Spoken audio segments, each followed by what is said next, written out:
You gotta wonder if this was done on purpose to hurt Kerry Lake. Maybe there was more Republicans that vote in this county.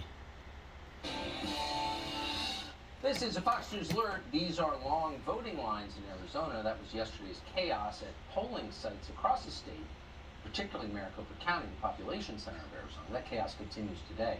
There's a live picture from vote counting underway in that county, which includes Tempe and Phoenix. We're told we received new results at the top of the hour out of that county, but they are apparently still delayed. What is going on exactly? Harmeet Dillon is the chairwoman of the Republican National Lawyers Association. She's in Phoenix tonight, where legal challenges may soon be underway. She joins us now. Harmeet, great to see you. What is the latest in these two races? Well, the latest, Tucker, is that the Maricopa County party is like way behind. The county is way behind in counting these votes. And one of the reasons here is that they switched a couple of years ago to what's called a vote center model. So instead of the old-fashioned model where you would go vote in a precinct, they actually cut the number of places you could vote by 2/3. So made it a little That don't harder sound and fair. less accessible to vote.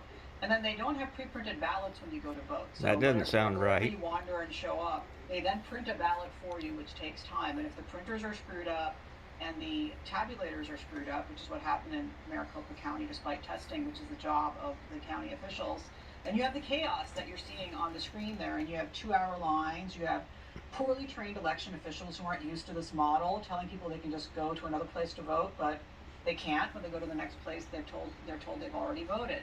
This disenfranchised voters yesterday, and we went to court with the two campaigns and the RNC to go and try to get a judge to keep the Maricopa County voting places open longer. The judge rejected this, and so people were disenfranchised by Nice judge. this chaos. And so there's a lot of things that when Kerry Lake becomes the governor of Arizona, she needs to do to convene a legislative session to make several changes, I believe, to Arizona law. Well, how So come that this never wasn't happens fixed again. already? People can 'Cause have confidence in the outcome of the election. last We still election, have they a took third of the a ballots haven't month been to counted. decide Compare and who contrast won, that I think it with was. Florida, where they had results very quickly. And that's as a result of all this experimentation and other shenanigans that are going on, like Mark Zuckerberg's organizations still giving in-kind contributions to the recorders' offices in Arizona, even though Zuckerbucks had been banned. So I could go on and on. There are many problems with Arizona voting, but we're pretty close to hopefully getting a couple of new leaders there who will help turn things around. Yeah, this stuff really matters, and shame on the Crookedness. I would say. And Zuckerberg had his fingers Thank you in very it. much for that update. He knows something was wrong. So we're continuing to hear Conspiracy theory, conspiracy theory. Maybe it's true. All votes cast yesterday have still not been counted. If we get those numbers this hour, of course, we will tell you. We're going to go to Kerry Lake, who is running for the governor of Arizona, one of the most watched races in the country. She joins us now. Kerry Lake, thanks so much. I hope she can get to the bottom of this stuff, or at least clean it up. Well, I feel 100% certain I'm going to win. The question is, how big will that win be? Can you believe this, Tucker? We still have 650,000 votes that have not been counted. And guess who these voters are? They're the people who showed up on election day. They're the people, 275,000 of them are people who brought their mail-in ballots to the polls on election day because they don't trust the mail and they don't trust the drop boxes. So guess who those voters are? They're our voters. And we're only down by a few thousand votes right now. When those votes come in, I think we're going to see a lot of liberal minds kind of blowing up. This seems, I mean, I'm not alleging a crime, but broadly speaking, it's just criminal to screw it up this badly. Like, did anyone know this was going to happen? Are you confident that it's on the level? It's just so outrageous. She warned us. She said be I'm not patient. shocked at all. I mean, they've been calling me an election denier. I've been sounding the alarm on 2020 November 3rd election, which was disastrous. And we had problems in the August 2nd primary as well. And now we have the same problems. They had all this time to get this figured out. And you know where the main problems are? 20% of those machines went down, the tabulator machines. And I noticed they were primarily in Republican areas of town. Exactly. Arcadia anthem, a lot of different Just areas. happened Really to a be. shame. We ended up voting in a very liberal part of town because we can choose which vote center to go to, and they said they'd had no problems. The bigger issue is we can't keep having this problem. This is what I've been trying to say. I want all Democrats, Independents, and Republicans to trust in the system. And when I win, and trust me, we will win this, this is going to be top of my agenda. Day one, I'm going to take my hand off the Bible. We're issuing a Zuckerberg had declaration of his invasion at the sticky border, fingers all and I'm over getting my everything. lawmakers, I'm getting the legislators to a special session to change our elections so that they are fair, honest, and transparent. When we get rid of those machines that are not reliable, and really, obviously, we saw what kind of problems they can cause. Well, it's insane. If you're serious about elections, you vote on paper ballots, right? You don't use electronic voting machines. France doesn't. I mean, this is, if we really wanted secure elections, we could have them, don't you think? We Yeah, did you count before on, you before don't have computers. election season, you have election day, paper ballots, and you count them right there in the precinct. Harmeet talked about how they went to the vote centers a If you couple of count years them ago as people were during voting, how COVID. hard could that We be? used to vote at our churches and schools in small precincts. Well, when COVID struck, we couldn't vote at churches and schools because they were shut down. It forced us into these big vote centers where it's a lot easier to have problems. We're going to go back to small precincts where it's easier to detect problems and easier to fix them. And it'll be easier to hand count votes as well. These are some of the things I'd like to see happen. I'll work with the legislature. The U.S. Constitution says our lawmakers, our state lawmakers, are the ones who are to determine our election laws. And I know we're ready to solve this problem. We're sick of being the embarrassment that Maricopa County has made us become, and we won't do another election like this. Amen. If you care about Amen. democracy, you need to convince people it's on the level. And what happens in Maricopa County yesterday does not. Carrie Lake, I appreciate it so much. Good luck. Thank you. So, as we told you at the outset, Florida is a lot bigger than Arizona, but they were somehow able to count their ballots in a day. Results were crystal clear. It was an overwhelming victory for the Republican Party, for Ron DeSantis in particular. Why is that? We're going to hear from the Florida governor straight ahead. It takes a while to figure out exactly why candidates have won or have lost, but the first thing you need to know is how big the margins were. The biggest margin of all, really, last night was the governor's race in the state of Florida, where Ron DeSantis was reelected by about 20 points, overwhelmingly. Interesting. Here's part of what he said when he won. We reject woke ideology. Amen. Shouldn't be afraid to say that, Republicans. We fight the woke in the legislature. We fight the woke in the schools. We fight the woke in the corporations. We will never, ever surrender to the woke mob. Florida is where woke goes to die. Yeah. Kill woke. So the question over who's woke is considered by Republicans in Washington to be a social issue that doesn't work, but it did work last night in Florida. Interesting. And not just for Ron DeSantis. Anna Paulina Luna won last night too. She took over Charlie Crist's old seat in Congress. Pretty great. Used to be a country we could say whatever we want. Free speech. Wasn't against the law to say, I don't like something. I can tell you that there was a strong You could be rude. emphasis from the beginning. People might not like you, but it wasn't against the law. You know, Tucker, we were outspent $12 million to 1. I had Barack Obama dropping a robocall the Friday before the election, and I beat them into a pulp while I was doing the grassroots outreach. So that is the emphasis. That's the secret sauce. Right. And also, to hold true to your convictions. So Barack Obama did a robocall. I can't. Now you baited me. I can't resist asking. What did he say? You know, I didn't actually listen to it, but I know that he did do the robocall, and ironically enough, my Democrat opponent was actually funded by a single billionaire that he was related to, who was tied to not only Obama, but Perkins Coie, and you know what they cooked up. Amazing. How many, and you just got elected, you should not know this, I don't know it, I'm just interested. Like, are there any way to Republicans go, who had Luna. more money going into the races last night? Anywhere?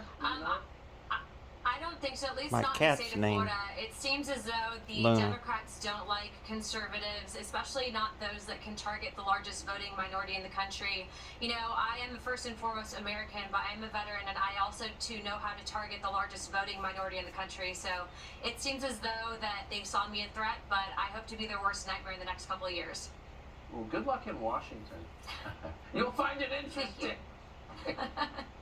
Great to see you. Thank you. Thank you very much. Paulina Luna. So we told you, just joking by the way, at the top of the hour that, hey, John Fetterman has broken the glass ceiling where people with brain damage never get elected, but he did. So maybe he'll be the Well, Democratic Biden Party's broke it. nominee for president. Ha, ha, ha, ha. He's just Well, a little MSNBC worse off took than it Biden. seriously. Maybe. I'm We've not got the sure. tape. Also, news out of Florida tonight that's not political. A hurricane hitting there tonight. A live update minutes away. With this show by trying to look at the bright side of last night, and we joked, entirely joking, of course, that John Fetterman may be the Democratic nominee next time. I mean, he's kind of out of it, but he's not as out of it as the guy who currently holds the job.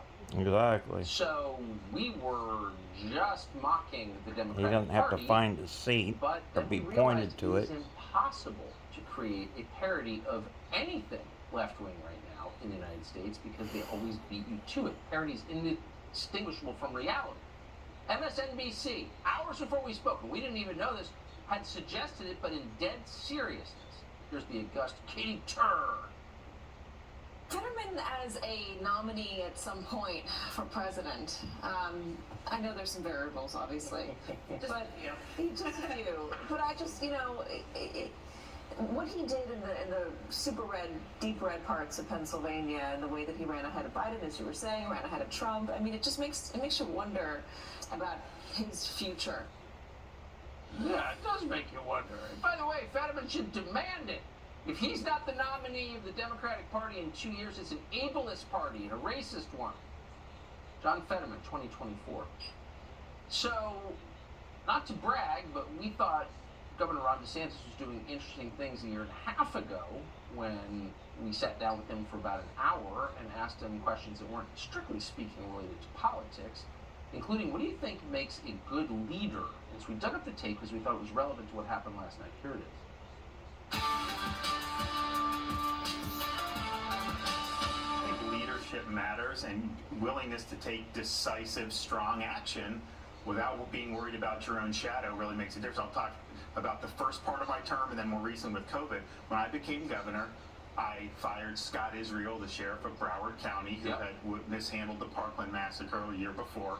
I fired Susan Booker, the Palm Beach County supervisor of elections, who had botched a number of elections, and then also got Brenda Snipes from Broward County to resign. So those were very quick, decisive actions, and the results were, well, at least with the elections, we had one of the smoothest elections in the country in 2020. People at the time, it was Get rid considered of those controversial, creeps. but it was Doing the a right bad thing to job, do. kick Fast them out. forward to COVID. What I are had they to doing make in a lot of Arizona? decisions that cut against the grain of conventional elite opinions, certainly the media. We took incoming every single day, but you make the decisions, you know why you're doing it, You stand your stick by ground. it. And now we're in a situation where March of 2021, states wish they could have had Florida's performance. I mean, our unemployment rate is 4.8%. States like California are 9%. Our COVID mortality is less than the national average, even though we have the oldest population in the country. And we've had schools open, one of only 3 or 4 states in the country where 100% of our parents have access to in-person education. And so we got the big things right. In the moment, there was a lot of people that were throwing stones Didn't at need to us. shut down the Take nation. the action, Stupid. stand your ground, and hold the line. I was So against you went all to that in the Harvard, you went to beginning. Yale, you were a naval officer, you served But in I thought I Congress was for 6 crazy. years, you've certainly been around I said a lot it's of gonna elite have to go institutions. around, You like ignored it or them as they not. criticized you. Of course, yes. Why? And first of all, when I first went to Yale, I grew up in Florida. Yeah. I was a blue-collar kid. I showed up my first day in jean shorts and a T-shirt, because that's what we wore on the west coast of Florida. Was a major culture shock. That was not something that was received very warmly, and I never quite fit in there. And it was a total culture shock to me.